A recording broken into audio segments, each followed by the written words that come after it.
కోడికత్తి case నిందితుడు శ్రీనును విడుదల చేయాలంటూ అమలాపురం మాజీ ఎంపీ హర్షకుమార్ దీక్షకు దిగారు. తూర్పుగోదావరి జిల్లా అమలాపురంలోని తన నివాసంలో హర్షకుమార్ నిరసన చేపట్టారు. దీక్షలో కోడికత్తి శ్రీను కుటుంబ సభ్యులు పాల్గొన్నారు.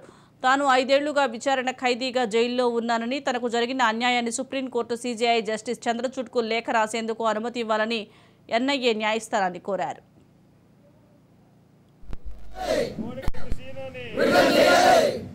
అతనిపై పెట్టిన కేసులో వాంగ్మూలం ఇవ్వాలి. అతని మీద కేసు పెట్టిన కేసులో జగన్మోహన్ రెడ్డి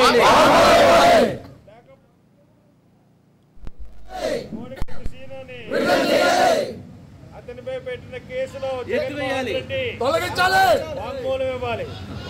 అతని మీద కేసు పెట్టిన కేసులో జగన్మోహన్ రెడ్డి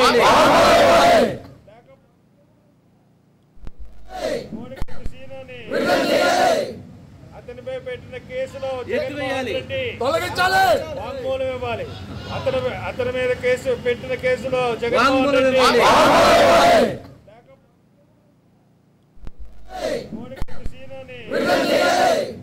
అతనిపై పెట్టిన కేసులో